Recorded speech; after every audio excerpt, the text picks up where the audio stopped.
semua pemirsa dan seluruh keluarga Indonesia. Selamat berjumpa kembali bersama dengan saya Ayura dalam program komunikasi keluarga melalui televisi komunikasi Uni Indonesia Kawasan Barat dan juga melalui HCTM.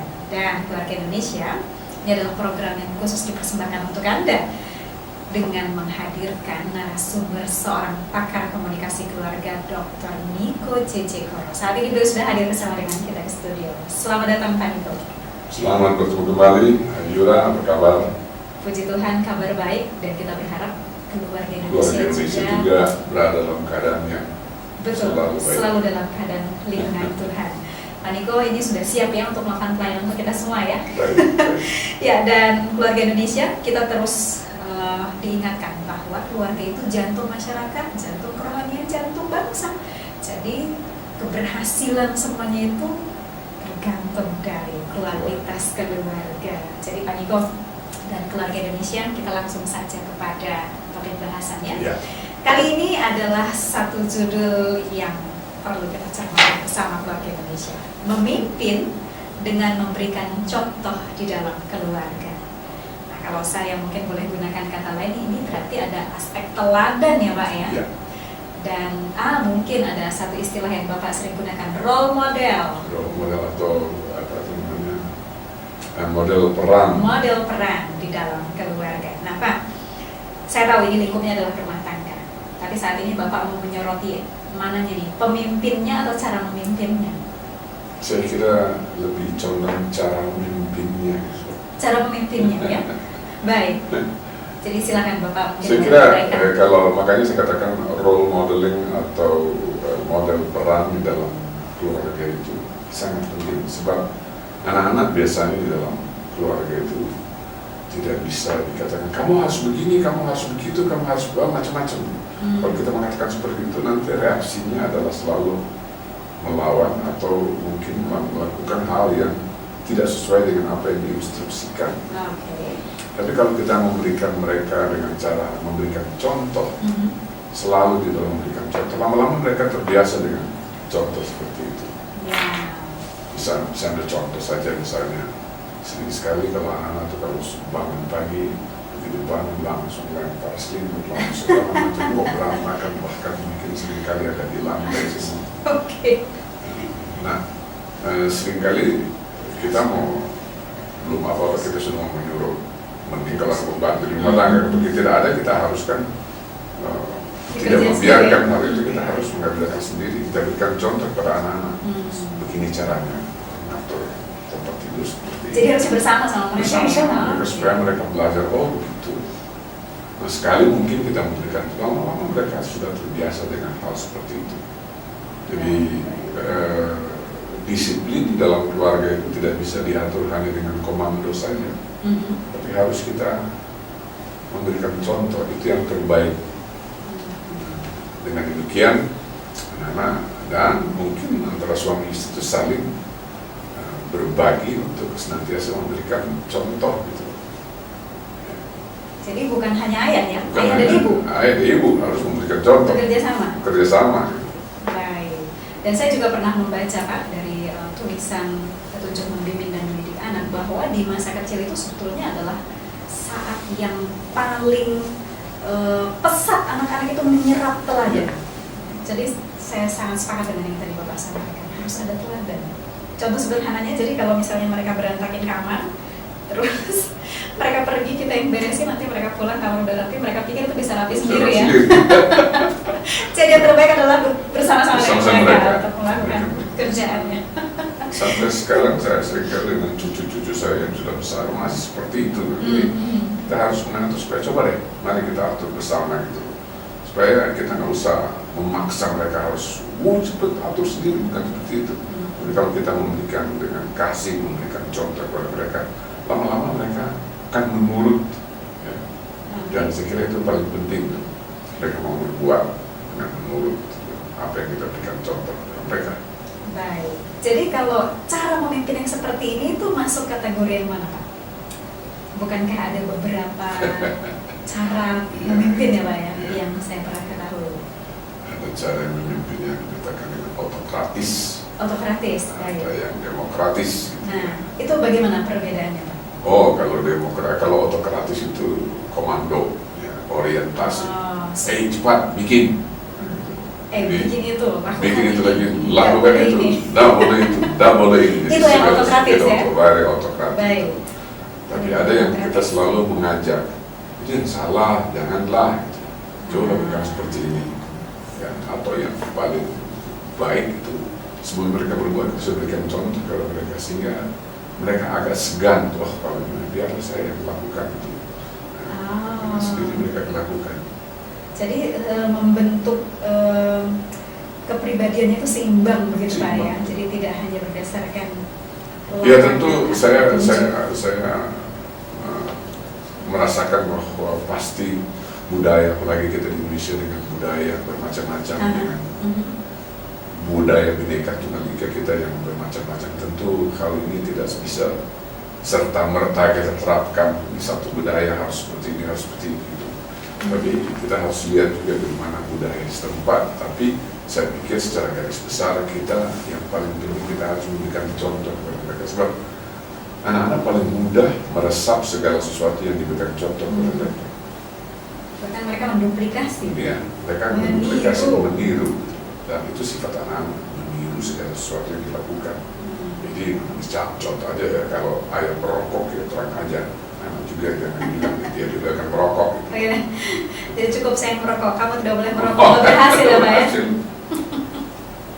Baik, ini satu hal yang cukup menarik ini ya, keluarga Indonesia untuk kita ketahui bersama. Nah, Pak, ini saya mau coba kerucutkan lagi. Karena tadi Bapak sudah singgung bahwa ayah dan ibu harus masing-masing melakukan peran yang memberikan teladan. Itu bagaimana cara menjelaskannya atau apa dasar hukumnya untuk keluarga? Bagaimana posisi suami istri? Karena saya tahu lebih banyak suami kan harus jadi kepala. Harusnya seperti itu. Tapi bagaimanapun tidak semuanya bisa dilakukan oleh sang suami. Demikian pula tidak semuanya pekerjaan bisa dilakukan oleh sang istri. Kan ada. Oleh karena itu saya kira yang pertama-tama kali harus dilakukan adalah sebelum menikah itu kita selalu sudah mempunyai gambaran ke depan. Kita harus selalu mempunyai komitmen bersama bagaimana kita harus mengatur keluarga. Jadi itu saya kira berdasarkan komitmen bersama itulah kita mulai mengatur, walaupun mungkin yang sudah pasti suami jadi komandan di dalam keluarga, suami adalah imam dalam keluarga, tapi bukan berarti bahwa suamilah yang harus melaksanakan segala sesuatu sesuai dengan kehendaknya. Saya pikir bukan itu. Itu semuanya adalah, keluarga adalah selalu hasil kerjasama antara suami dan istri. Jadi itu sebabnya ketika Tuhan menciptakan keluarga, Dia memberikan kepada Adam, Hawa sebagai penolong. Penolong itu berarti menolong kan, bukan ngambil alih ya. Ngambil alih. Baik. Jadi mungkin ada firman Tuhan yang lain yang Bapak ingin bagikan berkaitan dengan posisi suami dan istri dalam menjalankan rumah tangga. Saya kira mungkin kita mulai dengan coba Yunus membacakan Efesus 5 ayat 23. Baik. Bisa dapat membuka diskusi kita selanjutnya. Baik, keluarga Indonesia, Anda boleh membuka dalam kitab Efesus pasal yang 5 ayat 23. Saya akan bacakan untuk kita semua. Karena suami adalah kepala istri, sama seperti Kristus adalah kepala jemaat. Dialah yang menyelamatkan tubuh. Tadi Bapak sudah jabarkan ya, tetapi bukan berarti suami yang harus selalu dominan dalam keluarga ya. Saya pikir tidak selalu demikian, walaupun memang apa kata Alkitab, tapi di dalam perjalanan hidup seringkali memang mungkin muncul hal yang ternyata istri lebih dominan daripada suami. Mungkin menurut pengamatan saya kebanyakan keluarga Indonesia selalu istri, walaupun suami yang berhak penuh, tapi istri yang selalu lebih dominan karena dia yang mengatur anak-anak, dia mengatur, dia lebih dekat kepada anak-anak, dia lebih dekat dengan anak-anak, dia yang mengatur makanan dan minuman di dalam keluarga.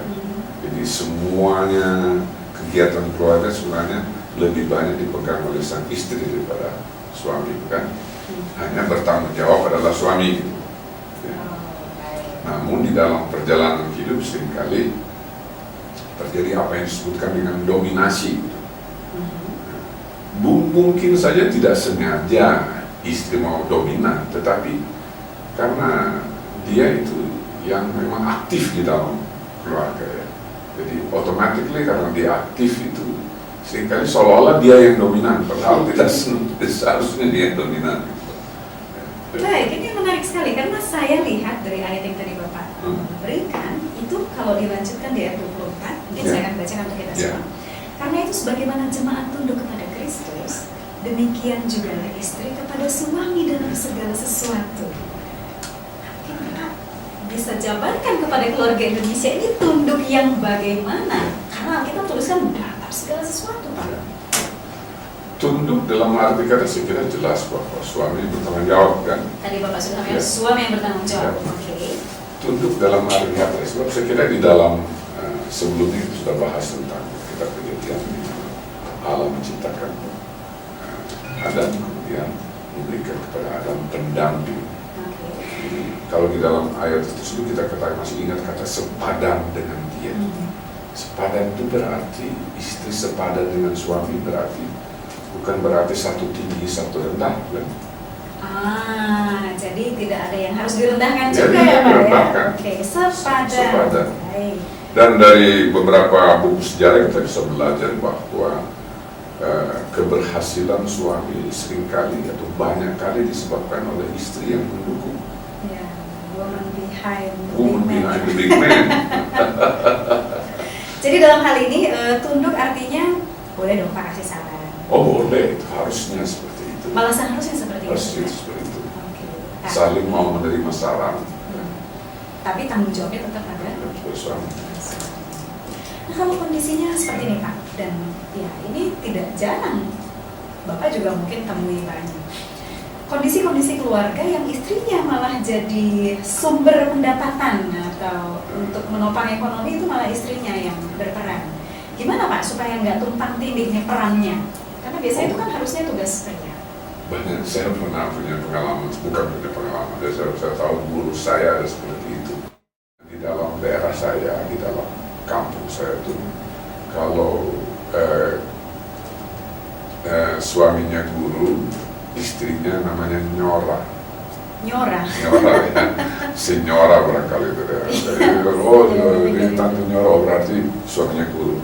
Ayah saya juga seorang guru, ibu saya selalu dipanggil Nyora gitu.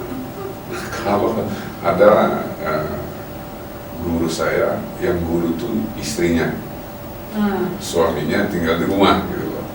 Jadi kita seringkali kalau lewat guru saya tuh punya rumah, kalau kita lihat itu tuh Sinyora lagi nyapu saja, Sinyora berarti si suami gitu loh.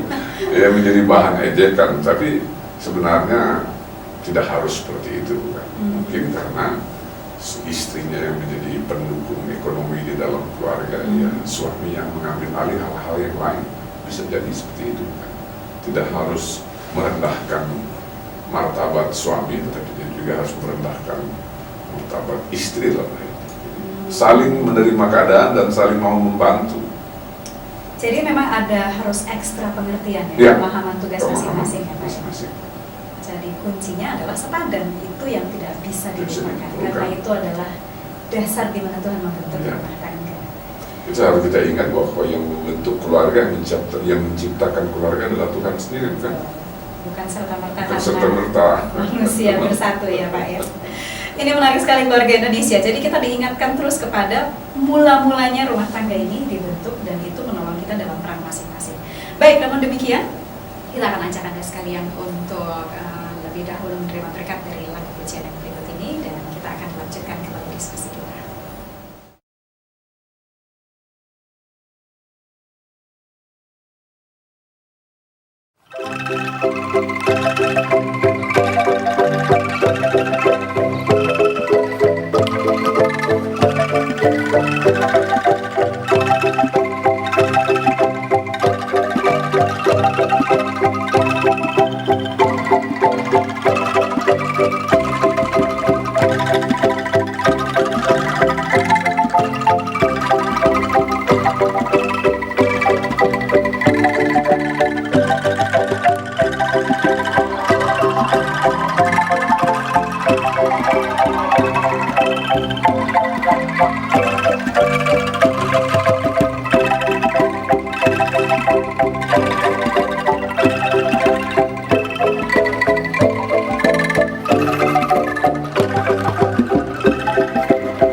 Ya, kita kembali lagi dalam program komunikasi keluarga dan saat ini kita akan melanjutkan diskusi kita. Topiknya adalah memimpin dengan memberikan contoh di dalam keluarga.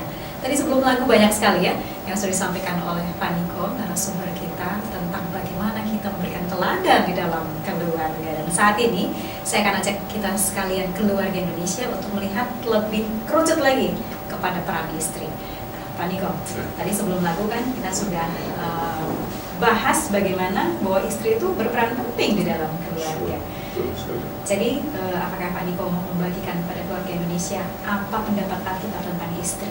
Oh ya, sebenarnya banyak sekali. Tapi salah satu hal yang selalu saya gunakan adalah kita boleh baca misalnya singkatnya buku Amsal 31 ayat 10.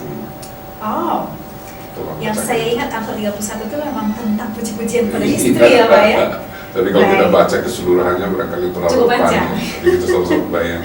Ya, keluarga Indonesia nanti boleh baca secara keseluruhan. Kita akan baca bersama saat ini di ayat yang ke-10. Ya. Saya akan bacakan. Istri yang cakap, siapakah akan mendapatkannya?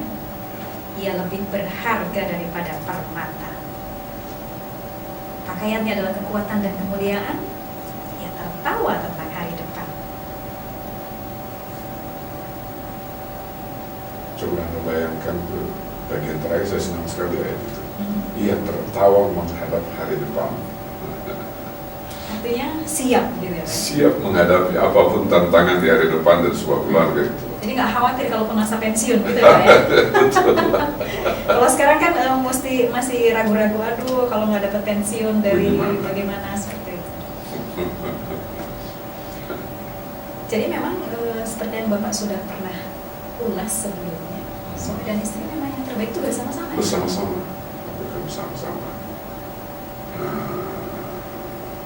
Saya boleh berikan contoh. Silakan. Dengan pengalaman hidup saya. Saya sudah, sebenarnya saya tidak pernah pensiun, sampai sekarang saya masih mengajar. Tidak berhenti berkarya Tidak ya berhenti Pak. berkarya. Amin, puji Tuhan. Lalu kemudian saya selalu ingin menggunakan kemampuan saya untuk ke pelayanan. Dan ternyata kita sudah bersama-sama di AWR sudah lama banget kan? Berapa lama Pak? Tahun. Baru puluhan tahun ya kalau kembali ke keluarga Indonesia. Jadi baik sekali kita dengarkan pengalamannya.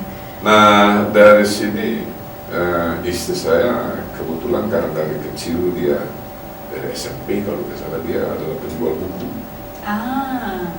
Penjual buku, lalu kemudian dari situ dia menjadi mendapatkan apa itu namanya kiat untuk menjadi entrepreneur.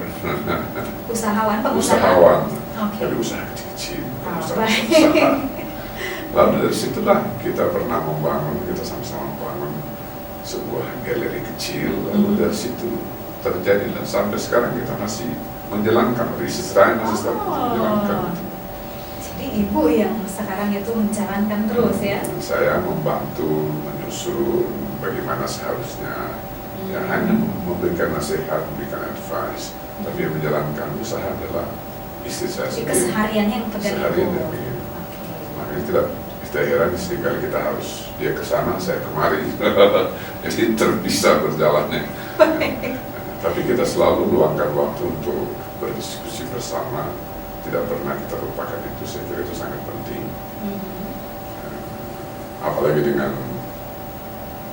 kemampuan komunikasi sekarang ini begitu canggih, jadi lebih mudah untuk melakukan hal tersebut.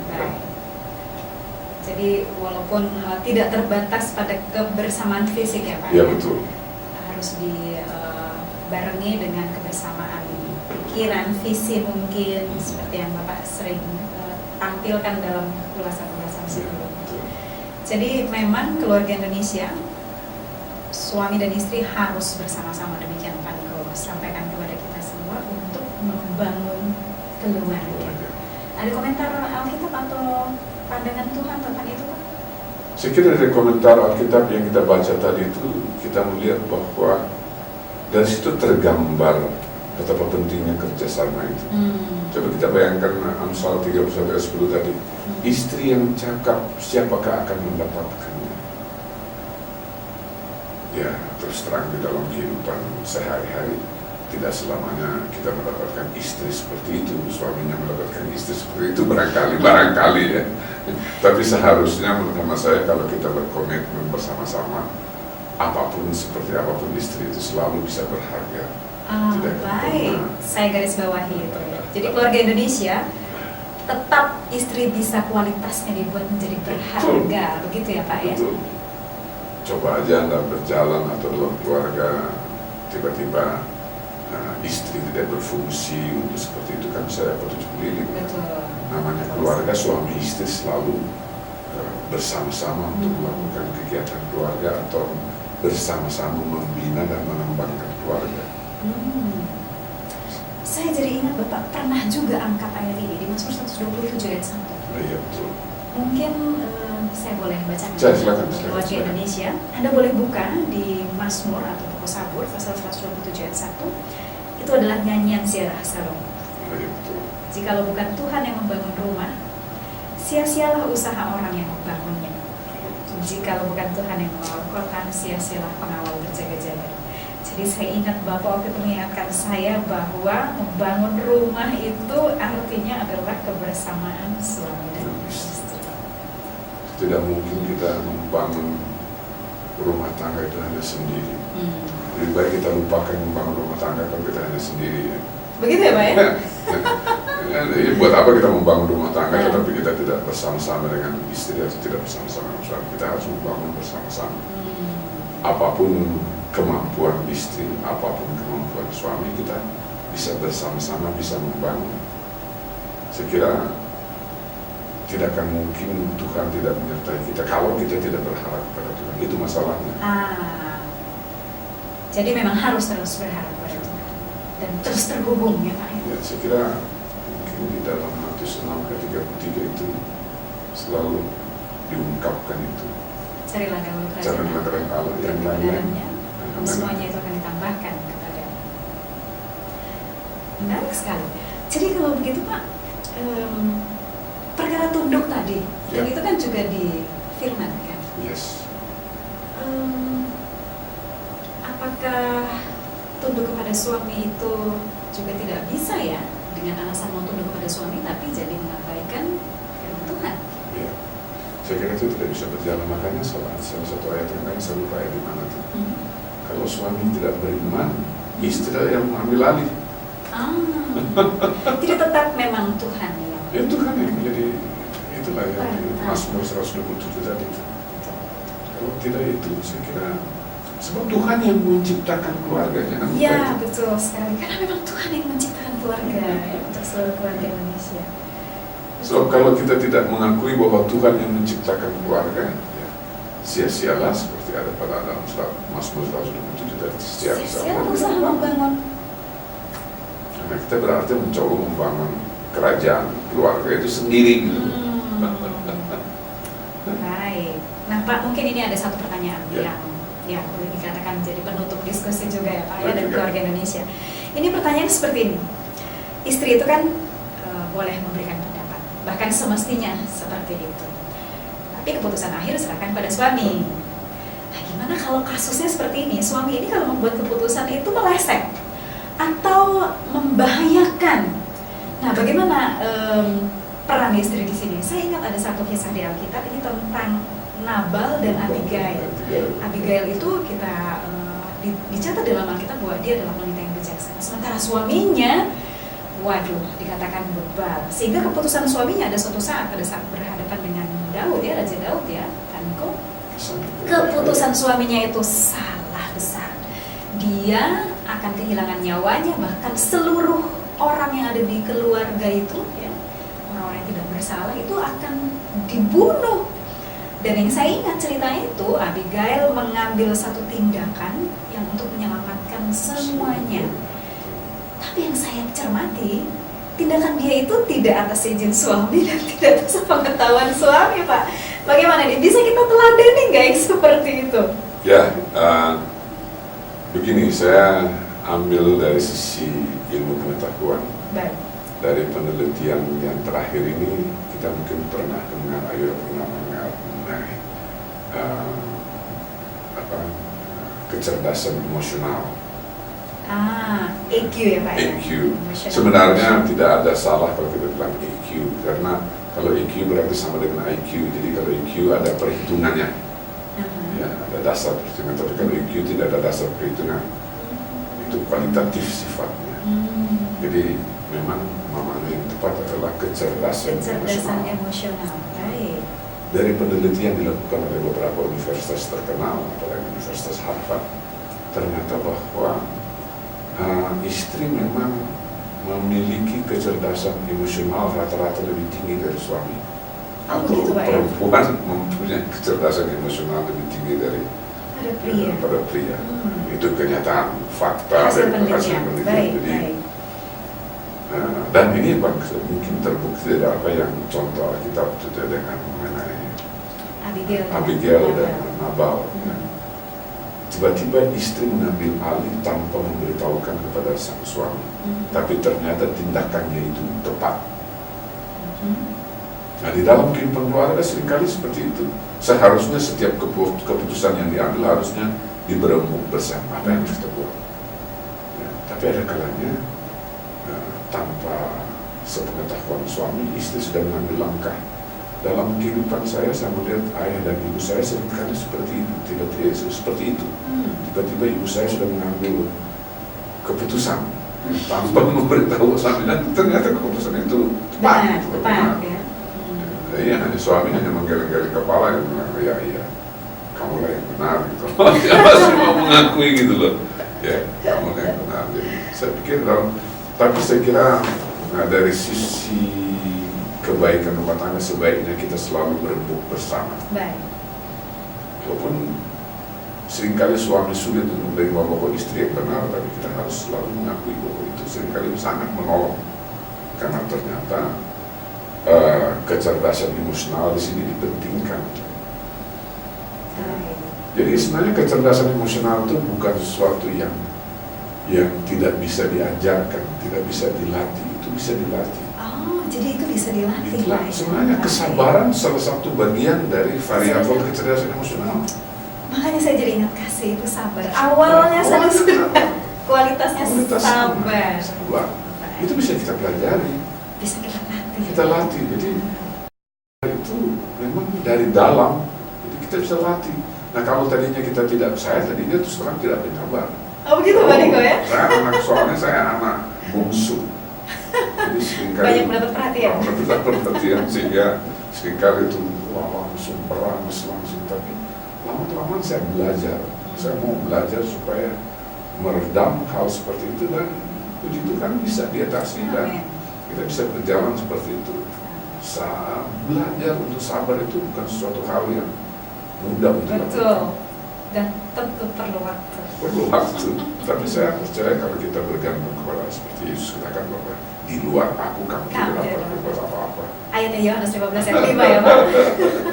Jadi kalau itu kita alaskan di dalam kehidupan kita, saya kira everything can be okay. Semuanya bisa berjalan dengan baik, bisa teratas. Bisa teratas.